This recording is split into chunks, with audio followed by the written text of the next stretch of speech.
नमस्कार मंडळी, मी तुमचा लाडका मित्र वरद विजय चव्हाण आणि मी तुम्हा सर्वांचं माझ्या युट्यूब चॅनलमध्ये स्वागत करत आहे. मंडळी, आज तमिळ सुपरस्टार धनुष याचा कॅप्टन मिलर हा सिनेमा रिलीज झालेला आहे. हा सिनेमा आपल्याला तमिळ बरोबर हिंदीमध्ये सुद्धा बघायला मिळेल. आता या सिनेमाचा जेव्हा ट्रेलर आपल्यासमोर आला होता तेव्हा तो ट्रेलर बघून मी सुद्धा खूप प्रचंड एक्साइट झालो होतो. म्हणजे ज्या प्रकारे तो ट्रेलर एडिट केला होता की बॅकग्राऊंड म्युझिक, ऍक्शन सिक्वेन्सेस यांना ज्या प्रकारे सिंक करण्यात आलं होतं ते मला आठवत नाही याआधी मी कधी बघितलं होतं का नाही ते. बट जेव्हा मी हा सिनेमा बघितला आणि खास करून हिंदी डबिंग याचं बघितलं तेव्हा आत्ताच्या काळानुसार मोये मोये हो गया असं म्हणायला काही हरकत नाही. कारण हिंदी डबिंग मध्ये धनुषच्या एंट्रीच्या वेळेला जेव्हा तमिळ सॉंग्स लागतात आणि समजा धनुषच्या एंट्रीच्या वेळेला तुम्हाला असं ऐकायला आलं की किलर किलर कॅप्टन मिलर गपा गपा गपा गपा गपा, हे गपा गपा ऐकून तुम्ही घंटा त्या कॅप्टन मिलरला सिरियसली घेणार आहात किंवा धनुषला सिरियसली घेणार आहात. मी तर तिकडेच हसलो जोरात आणि मला तिकडेच कळलं की हे गणलंय बुवा आणि मजबूत गणलेलं आहे. बरं, ट्रेलरमध्ये जेवढे ऍक्शन सिक्वेन्सेस दाखवलेत ना तेवढेच तुम्हाला सिनेमामध्ये सुद्धा बघायला मिळतात. म्हणजे सतत गन शॉट्स आहेत. 50 मीटर 100 मीटरवर सगळे फायरिंग करतायत. कोण कोणाला लागतंय, कोणाची गोळी काहीही तुम्हाला कळत नाही. आणि धनुषचा हा जो प्रवास आहे म्हणजे खास करून फर्स्ट हाफ आहे तिकडे तुम्ही या सिनेमाशी नक्की कनेक्ट होता की ब्रिटिशर्स झाले, त्यांनी आपलं राज्य केलं, त्यांनी इंडियन्सना कसं कुत्र्यासारखं वागवलं. मग त्यात धनुष एक गावातलं पोरग, त्यात मग तो ब्रिटिश आर्मीमध्ये सामील होतो तेव्हा त्याला मिलर असं नाव दिलं जातं. आणि त्यानंतर जेव्हा तो रिबेल करतो तेव्हा तो कॅप्टन मिलर कसा होतो त्याच्या या प्रवासावर हा संपूर्ण सिनेमा आधारित आहे. बट मजा नाही आली बुवा.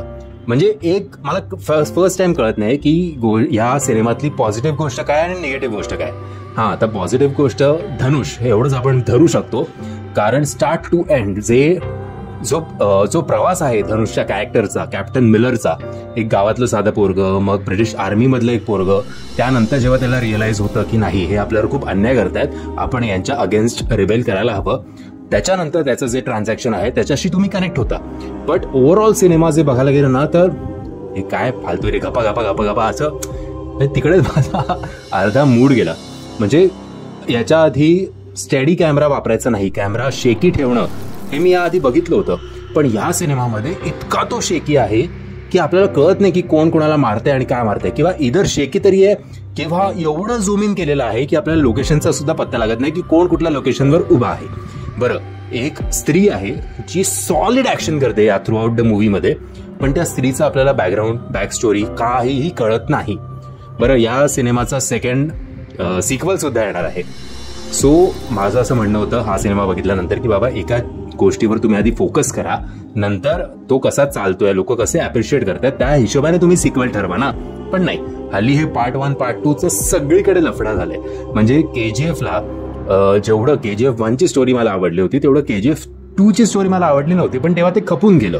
पण आता सालार सुद्धा त्याच ट्रीटमेंटमध्ये बघायला मिळतोय. सो हे काय फालतूगिरी आहे असं होतं. नाही, आपण ना साऊथच्या सिनेमांना एरवी डोक्यावर चढवतो, इतर भाषेतले लोक सुद्धा, पण त्यांच्याकडे सुद्धा भरपूर फ्लॉज आहेत.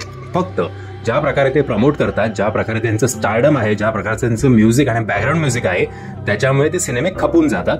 इकडेच आपला मराठी सिनेमा जो आहे तो खूप कमी पडतो. ओव्हरऑल थोडक्यात सांगायचं झालं तर जर तुम्ही धनुषचे फॅन असाल तरच हा सिनेमा बघा.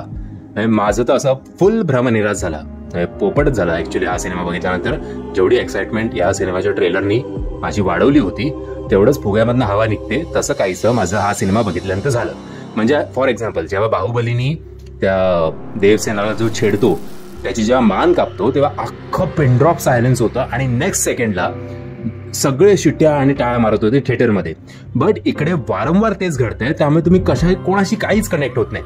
हा, आता पुन्हा एकदा पॉझिटिव्ह आणि निगेटिव्ह म्हणजे गडबड कशी की कळत नाही की बाबा हे खरंच VFX आहे का रिअल लाईफ लोकेशनवर हे शूट करण्यात आलंय.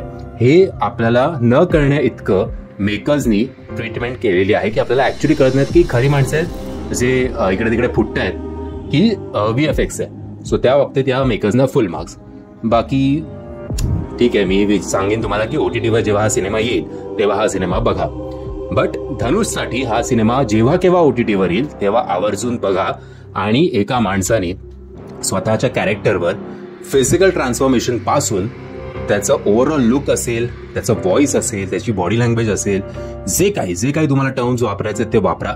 पण कसं स्वतःला एका प्रोजेक्टसाठी तो वाहून देतो हे तुम्हाला या सिनेमातनं कळेल. मंडळी, मी आशा करतो तुम्हाला हा व्हिडिओ आवडला असेल. जर तुम्हाला हा व्हिडिओ आवडला असेल तर प्लीज या व्हिडिओला लाईक, शेअर आणि चॅनलला सबस्क्राईब करायला विसरू नका. जय हिंद, जय महाराष्ट्र.